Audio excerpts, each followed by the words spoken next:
खुलुमबाय लोगोफोर, नोंथांमोनखौ एनबि ब्रह्म चेनेलाव आरो फिन खेबसेबाव बयखौबो बरायनाय बावहरग्रोनाय जाबाय। आं दिनै नोंथांमोननि सिगाङाव आरोबाव माखासे सानसेयारि खौरां लानानै फैबावलायबाय। आसा खालामो नोंथांमोनहा खौरांखौ खोनासंनानै मोजां मोनगोन आरो जोबजासे नायलांगोन। दिनैनि गिबि खौराङावनो दङ, भरालुमुगाव नोकाब गाननाय सुबुंफोरा भारा थाग्रानि न'आव हाबहैयो।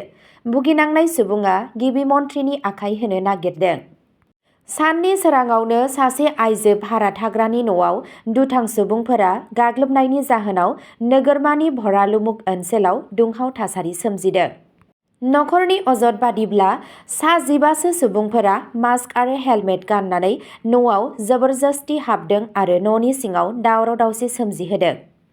जाथायजों भुगिनांनाय चम्पा बिस्वासआ न'आव हारसिं दंमोन जेब्ला दायनिगिरिया दरजाखौ नारनानै न'आव हाबदों आरो नखरनि धोन सम्पथिफोरखौ खहा खालामदों होनना मिथिनो मोननाय जायो। चम्पा बिस्वासआ बे गासै जाथायनि आन्दोआव प्रेरणा दास मुंनि सासे आइजोनि आखाइ दं होननानै अजद होदों। बिथाङा बेखौबो बुङो दि बिथाङा भरालुमुग पुलिसनो अजद होदोंब्लाबो दासिम जेबो गोख्रों राहा लानाय जायाखै। बे जाथायखौ लानानै दुखु मोननानै बिथाङा दा गिबि मन्थ्रिखौ आगान होनानै न्याय होनो थाखाय खावलायहरदों। नैथि खौराङाव दङ, गारिया कन्ट्रल खोमानानै लाखिना दोननाय बाइकजों सौग्रावो। 6 बोसोर बैसोनि गथ'साया जिउ गोमायो। लखनौआव बिदाइ पार्टीनिफ्राय फैफिननाय 12 थाखोआव फरायफुनाय सासे फरायसाया गावनि गोख्रै खारनाय गारिखौ कन्ट्रल खोमानानै लाखिना दोननाय बाइकजों सौग्रावो आरो उनाव गोबां सुबुंफोरखौ सौग्रावहोयो। बे जाथायाव सासे 6 बोसोर बैसोनि गथ'साया जिउ गोमायो आरो 4 सुबुंफोरा जोखोम जायो। 21 बोसोर बैसोनि फरायसा गौरब सिंहआ गिबियावनो गावनि गारिनि टायार बायनायनि उनाव जाथायथिलिनिफ्राय खारलाङो।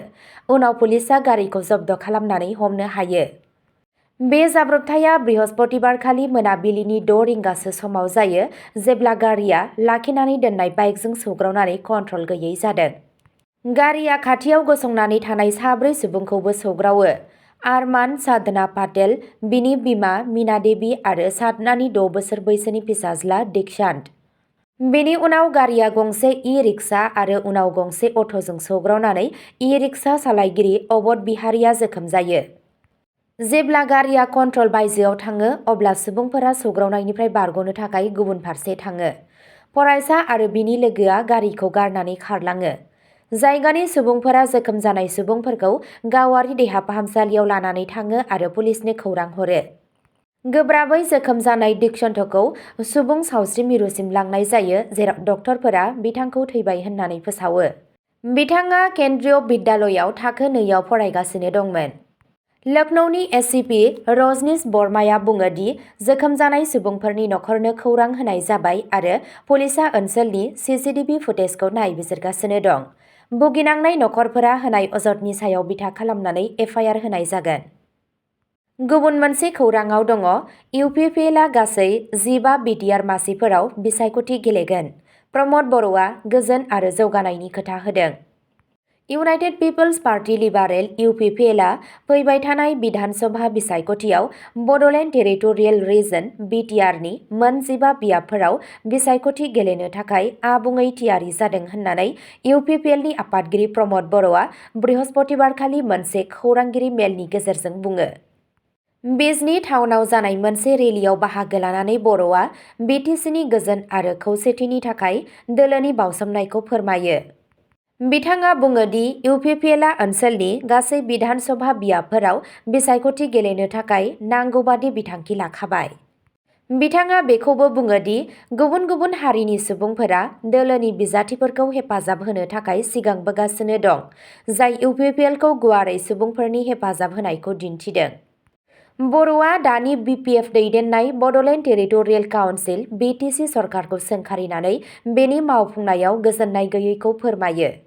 बिथाङा बुङो दि हाग्रामा महिलारीनि दैदेननाय बिपिएफआ सुबुंफोरनि लुबैनाय आरो जेंनाफोरखौ सुफुंनायाव फेलें जादों आरो सिगांनि बिसायख'थिनि समाव होनाय रादायफोरखौ मान होआखै। गावनि दोलोनि मिजिं थिनायनि सायाव फोथायनाय फोरमायनानै बर'आ गुबुन गुबुन हारिफोरनि मददखौ मख'नानै बिटिआर बियाबनि बांसिन मासि मोननो हागोन होननानै बुंथियो। बिथाङा बड'लेण्ड आरो बेनि खाथि खालानि ओनसोलफोरखौ गासै जौगाखांहोनायनि थाखाय दोलोनि गोख्रों नाजानायखौ फोरमायो।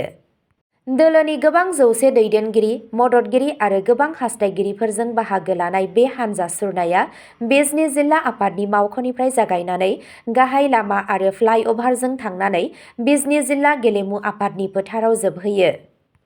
बे हानजायाव बाहागो लाफैनाय सुबुंफोरनि गेजेराव बिटिसिनि बारग' गाहाय मावफुं सोद्रोमा CEM आरो इउपिपिएलनि आफादगिरि प्रमद बर', दोलोनि गाहाय नेहाथारि राजुकुमार नार्जारि आरो माधव चन्द्र सेत्री, MLA लरेन्स इस्लारि आरो जिरन बसुमतारी, गुबुन MCLAफोर आरो दोलोनि गागि दैदेनगिरिफोर दंमोन। गुबुन मोनसे खौराङाव दङ सिमलुगुरि मिउनिसिपालिटि वार्ड नं 2 नि सिङाव थानाय टेकेलाचुक गामिनिफ्राय मोनसे दुखुनांथाव जाथायाव आसाम पुलिसनि आजिरा मोननाय हावलदार राजेन बराखौ बिथांनि फिसाज्ला आरो बिहामजोआ गोसोआरि आरो देहायारि गाज्रि आखु दिन्थिनायनि जाहोनाव ओनसोलनि सुबुंफोरनि गेजेराव रागा जोंखांनाय सोमजिदों। सिमलुगुरि पुलिस थानायाव गामिनि सुबुंफोरा जयै FIR होनाय बादिब्ला राजेन बराया गावनि फिसाज्ला बिट्टु बरा, जाय दासान्दि दुलियाजान पुलिस थानायाव साब इन्सपेक्टर महरै खामानि मावगासिनो दं आरो बिनि बिहामजोजों थायोमोन। अजद दैखांनाय बादिब्ला बिसि फिसाया बैसोगोरा सुबुंखौ गोबाव समनिफ्रायनो नारसिनबोगासिनो दं। खौरां मोननाय बादिब्ला बिथांनि गावारि रांखान्थिखौ सामलायनो नाजानाय। FIRआव बुंनाय जादों दि राजेन बराखौ गोबां समावनो गोसोआरि आरो देहायारि गाज्रि आखु दिन्थिनाय जादोंमोन आरो गोबां खेब हरनि समाव गावनि न'निफ्राय ओंखारनो नारसिननाय जादोंमोन। गामिनि सुबुंफोरा बुङो दि बैसोगोरा सुबुङा गोबां हरफोरखौ उदां बोथोराव बारहोनो गोनां जादोंमोन, जायनि थाखाय गुसु बिदुंखौ सहायनो गोनां जादोंमोन। अजद होनाय गाज्रि आखु दिन्थिनाय जाथाया सोलिबाय थानाय समावनो जायगानि थागिरि हौवा आरो हिन्जाव बिथांमोनहा सिमलुगुरि पुलिस थानानि बायजोआव गोबां ज' जानानै हेंथा होदों। बिथांमोनहा जयै मोनसे नेमखान्थि बादियै अजद होनानै दायनिगिरिफोरनि सायाव राहा लानो दाबि खालामदों।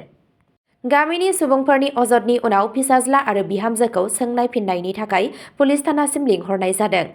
खौरां मोननाय बादिब्ला बिहामजोआ थानानि सिङाव थानाय गामियारिफोरनि फारसे गाज्रि आखु दिन्थिदों। बेजों लोगोसे पुलिस अफिसार फिसाज्ला बिट्टु बराया FIRनि सायाव फिनजाथाय होनानै अजद होदों।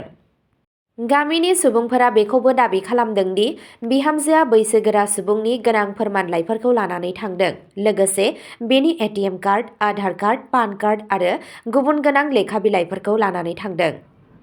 गुबुन मोनसे खौराङाव दङ अरुणाचल सिमं गामियाव अर खामनानै बैसोगोरा सुबुंनि जिउ खहा। अरुणाचल प्रदेशनि अपर सियां जिल्लानि सिमं गामिनि गंसे न'आ बृहस्पतिबारखालि फुङाव ओंखाम संग्रानि जाब्रबथायनि जाहोनाव अर खामनायनि जाहोनाव 80 बोसोर बैसोनि सासे सुबुंनि जिउ खहा जायो। मावख'आरि रिपर्टनि बादिब्ला मावख'गिरिया थैनाय सुबुंखौ फुंनि 11 रिंगासोआव अर खामनायनि जाहोनाव सिलिंखार जानाय न'नि बिगोमा थाब' दांगेन होननानै सिनायथि होदों। जाथायनि उनावनो जायगानि MLA आल' लिबांआ डिपुटि कमिशनार ताल' जेरां, ASP टकन सारिं आरो जिल्ला डिजास्टार मेनेजमेन्ट अफिसार एनि यांफ'जों लोगोसे जाथायथिलियाव दावबायहैयो। हानजाया थासारिखौ नायनानै खहा जानांनाय नखरनो थाबैनो हेफाजाब होयो। मावख'गिरिफोरा बुंदों दि बिबानगिरिफोरा सरकारनि नेमखान्थि बादियै खहा जानाय न'नि थाखाय खहा सुफुंनायखौ होनो थाखाय गोनां आदबफोरखौ जागायदों।